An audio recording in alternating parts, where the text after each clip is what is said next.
Selamat pagi, hari ini kita akan membahas tentang latihan paper 2 IGCSE Bahasa Indonesia 0538. Dan kita akan membahas past paper tahun 2023 bagian yang pertama.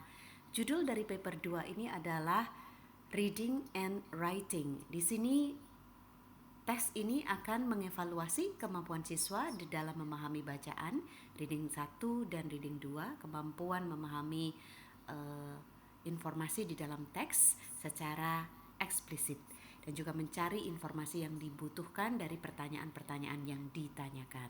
Kemudian juga writing di sini adalah siswa nanti akan dinilai berdasarkan kemampuannya mengkomunikasikan ide di dalam tulisan panjang atau membuat karangan. Video kali ini akan membahas tentang bagian pertama terlebih dahulu. Mari kita lihat tes bagian yang pertama. Ini adalah sampul dari ujian paper 2. Di bagian kanan di sini tertulis informasinya. Ujian dilaksanakan pada bulan Mei atau Juni tahun 2023. Kemudian waktu yang dimiliki 1 jam 45 menit. Di bagian kiri ini adalah judul mata pelajarannya dan jenis tesnya, yaitu paper 2 Reading and Writing. Informasi yang perlu dibaca oleh siswa dengan teliti, di sini disebutkan bahwa sisipan atau lembar soal ini akan diterima oleh siswa di dalam tes ini, ya. Jadi ada 2 lembar yang akan diterima. Yang pertama adalah lembar soal, yang kedua adalah lembar jawaban.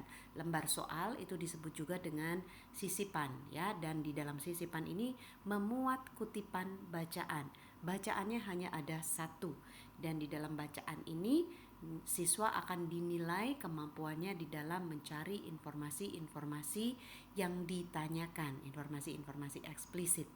Kemudian disebutkan bahwa siswa boleh membubuhi catatan di sisipan ini, jadi boleh dicoret-coret, boleh diberi tanda, ya, dan bisa menggunakan ruang kosong untuk perencanaan jawaban yang akan ditulis nantinya. Jangan menuliskan jawaban Anda di sisipan karena kalian akan menerima lembar jawaban. Jadi lembar khusus untuk menulis semua jawaban Anda. Mari kita lihat sisipannya atau teks bagian pertama.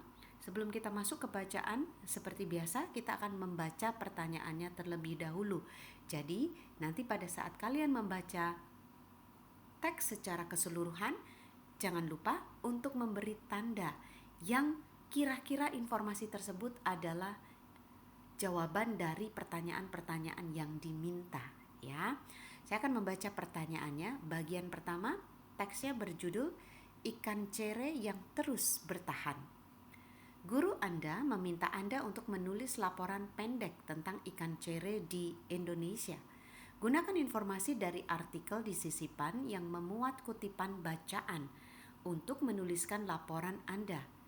Anda harus menuliskan laporan ini dalam kalimat lengkap dan paragraf, bukan dalam bentuk poin-poin.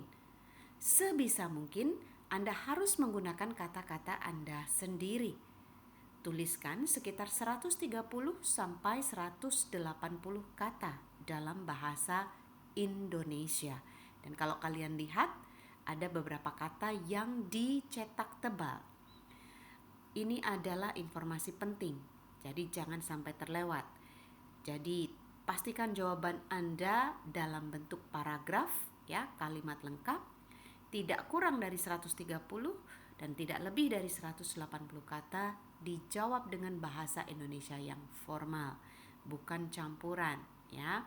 Kemudian pertanyaan di dalam bagian ini adalah siswa diminta untuk membuat laporan pendek. Ya, laporannya tentang apa? Di sini pertanyaannya. Fokuskan pada ciri-ciri lingkungan alami ikan cere. Ya, jadi pada saat nanti kalian membaca, kalau kalian tahu bahwa ikan cere ini hidup di lingkungan tertentu, langsung garis bawahi atau lingkari supaya kalian bisa menghemat waktu. Kemudian pertanyaan kedua adalah faktor-faktor yang menyebabkan menurunnya populasi ikan cere di alam. Ketiga, keuntungan membudidayakan ikan cere bagi para peternak. Berikutnya, manfaat bagi Indonesia di masa depan. Nilai sampai dengan 12 poin tersedia untuk isi jawaban Anda dan sampai dengan 12 poin untuk kualitas tulisan Anda. Jadi total dari bagian pertama ini siswa bisa mendapatkan nilai 24. 12 dari menjawab pertanyaan keempat ini, kemudian 12 poin dari kualitas tulisan atau kualitas bahasa struktur yang kalian gunakan dalam menjawab pertanyaan. Di dalam past paper sebelumnya biasanya di sini disebutkan berapa jawaban untuk setiap bullet point yang diminta ya, tetapi tahun 2023 tidak menyertakan angka di belakang setiap pertanyaan. Tapi tidak usah bingung, kalian di sini memiliki informasi bahwa nilai total jawaban adalah 12 poin dan kalian memiliki 4 pertanyaan. Tinggal secara umum saja 12 dibagi 4. Jadi masing-masing pertanyaan itu tidak kurang dari 3 jawaban ya. Jadi sebutkan ciri-ciri lingkungan alami ikan cere 3, faktor-faktor yang menyebabkan menurunnya populasi 3, dan seterusnya. Nah, pertanyaannya adalah lalu bagaimana kalau misalnya di dalam teks itu tidak disebutkan ciri-ciri lingkungan alami ikan cere sampai 3, misalnya hanya 2, tidak masalah. Kalau seperti itu tinggal pastikan saja misalnya di sini hanya 2, maka bullet point yang berikutnya jangan kurang dari 3 ya, atau lebih. Ini 2, 4 dan seterusnya. Jadi pastikan bahwa semua jawaban kalian dari 4 bullet point ini tidak kurang dari 12 poin. Jadi 12 poin itu diambil dari setiap jawaban yang diminta dari setiap pertanyaan untuk membuat laporan pendek. Begitu ya. Kemudian di bagian kedua ini, di layar kedua ini kalau kalian lihat ini adalah penampakan secara utuh. Di sini ada pertanyaan, kemudian ada lembar bergaris. Tidak perlu kalian menulis terlalu kecil karena lembar jawaban ini akan disediakan beberapa lembar. Jadi cukup sekali untuk membuat pertanyaan atau menjawab pertanyaan dengan jelas dan dengan tulisan yang cukup bisa dibaca ya, jangan terlalu kecil dan juga jelas untuk para examiner. Mari kita baca teks bagian pertama. Ingat, pastikan saat kalian membaca, kalian juga memberi tanda, menggarisbawahi atau melingkari informasi-informasi yang menurut kalian berhubungan dengan pertanyaan 4 hal tadi ya, dari sini ya. Yang pertama adalah ciri-ciri alami lingkungan di mana ikan cere hidup. Yang kedua, faktor yang menyebabkan populasi ikan menurun. Yang ketiga adalah keuntungan membudidayakan ikan cere, dan yang keempat manfaatnya bagi Indonesia. Pastikan dilingkari saat membaca. Ikan cere yang terus bertahan. Seni kuliner yang berkembang pesat dalam beberapa waktu terakhir ini tidak mampu menyingkirkan ikan cere. Ikan kecil asli Indonesia ini sudah lama terkenal di masyarakat. Warung-warung yang mengusung konsep tradisional yang kini bermunculan di mana-mana membuat ikan cere seolah-olah menjadi menu yang harus tersedia. Tadinya ikan yang lesat ini adalah hasil tangkapan dari sungai di Jawa Timur. Sayangnya ikan cere di alam makin jarang ditemukan karena reproduksinya hanya sekali dalam setahun, kata dosen universitas terkemuka di Surabaya, Prof. Endang Setiawan kepada wartawan. Penurunan jumlah ikan perairan dangkal ini membuat kami memasukkan teknologi dalam pembudidayaan ikan cere. Sekarang ini dengan penggunaan teknologi baru, reproduksi ikan cere bisa terjadi setiap 2 bulan sekali. Jika makin banyak peternak melaksanakan metode budidaya ikan cere ini, maka akan sangat bermanfaat bagi peningkatan perekonomian masyarakat, ungkapnya. Dinas Perikanan Budidaya sudah mulai menyelenggarakan program penebaran benih ikan cere dari hasil budidaya untuk memulihkan populasinya di Jawa Timur. Kegiatan bersama masyarakat setempat ini dilakukan di Sungai Bening Berbatu yang terkena dampak karena adanya serbuan ikan lain yang memangsa ikan cere. Hal ini berpengaruh besar pada sungai-sungai kita. Kami berharap kegiatan semacam ini juga bisa diimplementasikan untuk mengembalikan keseimbangan ekosistem sungai di daerah lainnya, ujar Diah Ratnasari dari Dinas Perikanan Budidaya. Sebelum kita lanjutkan, saya sudah menggarisbawahi ya di sini kalau kalian membaca tadi apa lingkungan alami ikan cere. Nah, tadi sudah disebutkan di sini ya, Sungai Bening Berbatu. Nah, ini sudah ada. Kemudian tadi juga ada bullet point yang membahas tentang penyebab penurunan ikan cere, sudah disebutkan tadi ya, adanya reproduksi mereka yang hanya 1 kali setahun. Kemudian di sini juga ada predator yang memangsa ikan cere. Jadi bisa dicatat di sana, di garis bawahi ya. Mari kita lanjutkan. Prof. Endang menjelaskan awal pembiakan ikan dilakukan di laboratorium. Selanjutnya, budidaya skala massal dilakukan di kolam luar ruangan dan dengan menjalin kerjasama dengan peternak ikan komersial. Sumitro, salah seorang dari para peternak ini, mengaku sudah mulai membudidayakan ikan cere sejak tahun lalu. Dibandingkan ikan lainnya, budidaya ikan cere ini tidak terkena kendala penyakit sama sekali. Yang terpenting, airnya harus mengalir deras seperti di sungai. Ini juga ada informasi penting. Bagaimana ikan cere itu tidak mudah terkena kendala penyakit. Di sini ditambahkan lagi bahwa ikan cere itu akan hidup baik di air yang mengalir dengan deras seperti di sungai. Ini juga lingkungan alami ikan cere. Dalam budidaya, suhu air perlu diperhatikan. Suhu airnya harus hangat seperti di habitat aslinya. Jika terlalu dingin, maka ikan cere akan menjadi stres, kata Prof. Endang menjelaskan. Sumitro juga menyebutkan keuntungan budidaya ikan ini. Harga jual di pasaran lokal mencapai 40.000 per kilogram. Jadi jauh lebih tinggi dibandingkan ikan jenis lainnya, ujarnya.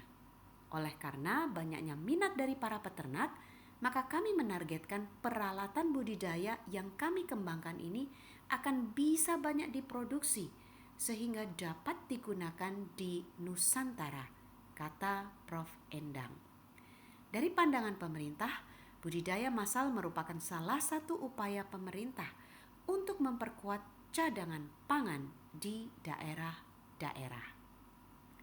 Dalam budidaya ikan cere, pihak pemerintah juga menggandeng sejumlah mitra bisnis. Ikan cere berpeluang menjadi komoditas ekspor untuk meningkatkan produk domestik bruto. Mitra bisnis kami dapat mengolah ikan cere menjadi sambal atau keripik yang akan sangat cocok untuk diekspor, kata dia. Dengan begitu, ikan cere tidak hanya bertahan di habitatnya, tetapi juga bisa bertahan di tengah persaingan kuliner. Baik, itulah bacaannya. Satu teks bacaan di dalam paper 2 ini. Lalu kembali lagi kepada pertanyaannya ya. Tadi ciri-ciri lingkungan alami ikan cere sudah disebutkan ya. Hidup di sungai dengan di sungai yang airnya bening, berbatu, dan juga airnya mengalir dengan cukup deras. Kemudian suhu udara atau suhu airnya juga hangat, seperti itu. Lalu bagaimana, coba kita lihat dari maksimnya, jawabannya. Di sini hidup di perairan dangkal ya, sungai bening berbatu, air mengalir deras, suhu air hangat, seperti itu. Nah, ingat sekali lagi bahwa jawaban kalian harus dalam bentuk paragraf ya, dan dalam bentuk kalimat lengkap. Ini hanyalah possible answer. Jadi intinya adalah ini. Jadi jawaban kalian harus mengandung jawaban-jawaban di mana menjawab pertanyaan yang diminta. Jadi langsung saja kamu bisa sebutkan bahwa tadi pertanyaannya adalah ciri-ciri lingkungan alami ikan cere. Gunakan kalimat ini menjadi kalimat pertama di dalam jawaban kalian. Ciri-ciri lingkungan alami ikan cere adalah ikan ini hidup di perairan dangkal, hidup di air yang bening dengan suhu yang hangat, ya, di air yang mengalir cukup deras. Seperti itu. Paragraf pertama. Paragraf kedua, faktor-faktor yang menyebabkan menurunnya populasi ikan cere. Ini jadikan paragraf kedua, ya. Faktor-faktor yang menyebabkan menurunnya populasi ikan cere bisa dilihat juga di sini bahwa ikan cere ini hanya berkembang biak 1 kali dalam setahun, ya. Berkembang biaknya hanya 1 kali dalam setahun, ditambah demand dari masyarakat cukup tinggi, permintaan dari masyarakat cukup tinggi, ya. Nah, ini jawabannya kalau kalian lihat, ya. Permintaan ikan cere dari konsumen meningkat, semakin lama semakin meningkat, reproduksinya hanya 1 kali dalam setahun, dan serbuan ikan predator di sungai yang mengancam kelangsungan hidup ikan cere ini. Ini ada di paragraf kedua, ya, ikan 2 dan ketiga. Ini ya, reproduksi ikan cere terjadi hanya sekali dalam setahun. Kemudian ada predator tadi ya, di sini ya, predatornya mengancam keberlangsungan hidup ikan cere, ya, dan juga permintaan yang sangat tinggi di masyarakat. Fokus dengan pertanyaan yang ketiga, kemudian keuntungan membudidayakan ikan cere. Paragraf ketiga ya, keuntungan membudidayakan ikan cere. Tadi juga sudah ada bahwa ikan cere ini tidak mudah terkena penyakit. Kemudian harganya juga cukup tinggi, ya, kalau dilihat. Kemudian teknologi yang dikembangkan oleh Profesor Endang tadi juga bisa memampukan ikan cere untuk berkembang biak lebih cepat, 2 bulan sekali. Nah, ini keuntungannya, sekali lagi tulislah di dalam bentuk paragraf. Jadi keuntungan membudidayakan ikan cere bagi para peternak adalah tidak ada kendali penyakit, tidak ada kendala penyakit. Dengan teknologi yang sudah dikembangkan para profesor, menyebabkan ikan cere bisa direproduksi lebih cepat, 2 bulan sekali, harga jual di pasaran pun juga tinggi. Kemudian pertanyaan keempat adalah manfaat bagi Indonesia di masa depan. Di sini pertanyaannya terdengar kurang lengkap, ya. Jadi manfaat apa? Sudah pasti berhubungan dengan judul dari artikel di atas, yaitu manfaat ikan cere atau manfaat pembudidayaan ikan cere bagi Indonesia di masa yang akan datang. Mari kita lihat jawabannya, yaitu ada di 2 paragraf terakhir. Di sini, jika kalian tidak menemukan informasi secara eksplisit manfaat ikan cere bagi Indonesia di masa depan, yang harus kalian lakukan adalah gunakan kemampuan analisa kalian, membuat kesimpulan dari isi bacaan yang sudah kalian pahami dan kalian sudah baca tadi, ya. Di sini ada kalimat yang mengatakan bahwa harga jual di pasaran lokal mencapai 40.000 per kilogram. Sudah pasti harga ikan cere yang cukup tinggi ini dibandingkan jenis ikan yang lainnya akan memberi dampak yang positif bagi para peternak. Nah, ini manfaat juga bagi para peternak. Sudah pasti ini berhubungan dengan para peternak di Indonesia. Ya, jadi manfaatnya bisa dirasakan oleh para peternak di Indonesia, yaitu apa? Meningkatkan perekonomian mereka karena harga ikan cere yang tinggi. Kemudian di paragraf kedua dari terakhir ini juga disebutkan bahwa karena banyaknya minat dari para peternak, maka kami menargetkan peralatan budidaya yang kami kembangkan ini akan bisa banyak diproduksi sehingga dapat digunakan di Nusantara. Nusantara itu di mana? Nusantara ini kan menunjukkan tempat. Sudah pasti ini juga mengacu kepada Indonesia itu sendiri, ya. Jadi kamu bisa menggunakan kalimat ini sebagai jawaban dari pertanyaan yang diminta. Artinya adalah jika alat ini bisa dikembangkan di seluruh Nusantara, maka akan banyak manfaatnya bagi para peternak ya. Jadi manfaat kedua bagi Indonesia di masa depan yaitu bahwa alat ini bisa dikembangkan tidak hanya di satu tempat tapi di seluruh Indonesia, di seluruh wilayah Nusantara. Kemudian kalimat berikutnya, dari pandangan pemerintah. Nah, ini di sini nih siapa pemerintah? Sudah pasti ini pemerintah Indonesia ya. Jadi kamu bisa menggunakan kata-kata kunci di sini ya. Kalau kamu tidak bisa menemukan manfaat bagi Indonesia, tidak ada kata Indonesia, berarti nggak ada jawabannya, belum tentu. Ya, di sini kamu harus menggunakan keterampilan analisa. Nah, sudah pasti ini pemerintah Indonesia. Jadi manfaatnya apa? Budidaya massal, budidaya yang banyak jumlahnya, ini merupakan salah satu upaya pemerintah untuk memperkuat cadangan pangan di daerah-daerah. Artinya adalah bahwa dengan budidaya yang masif, yang massal, yang sangat banyak jumlahnya, sehingga cadangan pangan di setiap daerah di Nusantara itu akan terjaga.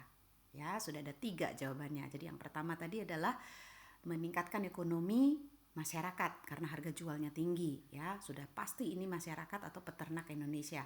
Yang kedua adalah peralatan ini bisa digunakan untuk membudidayakan ikan cere di seluruh wilayah Nusantara. Kemudian yang ketiga adalah memperkuat cadangan pangan di daerah-daerah. Lalu kita lihat di paragraf terakhir, mungkin masih ada jawabannya juga. Budidaya ikan cere ini ya oleh pihak pemerintah juga menggandeng sejumlah mitra bisnis sehingga ikan cere berpeluang menjadi komoditas ekspor untuk meningkatkan produk domestik bruto. Nah, ini sudah ada pemerintah lagi di sini. Berarti ini berhubungan dengan pemerintah Indonesia. Jadi, apa manfaatnya bagi Indonesia? Manfaatnya adalah bisa meningkatkan komoditas ekspor dan juga meningkatkan produk domestik bruto. Ya, seperti itu. Sudah ada 4. Jika kalian menemukan lagi di poin selanjutnya, itu juga kalian bisa masukkan. Kalau kita lihat di maksimnya atau kunci jawabannya, di sini ada ya possible answers-nya untuk pertanyaan terakhir. 1, meningkatkan perekonomian masyarakat ya, karena tadi berhubungan dengan harga yang meningkat, ekosistem akuatik yang seimbang dan sebagainya. Sekali lagi, ini berhubungan dengan kata-kata sendiri. Jadi tidak masalah jika jawaban kalian tidak persis sama dengan maksim selama intinya adalah sesuai dengan yang ditanyakan ya, dan informasinya sama. Jadi tidak masalah. Seperti itu. Ini pertanyaan terakhir. Saya akan tutup presentasi kali ini dengan satu peribahasa. Kecil-kecil cabai rawit. Ini menggambarkan seseorang yang kelihatannya kecil tetapi bakatnya luar biasa. Ini juga mirip dengan si ikan cere, walaupun kecil tetapi manfaatnya luar biasa banyak. Terima kasih sudah mendengarkan, semoga membantu. Sampai jumpa.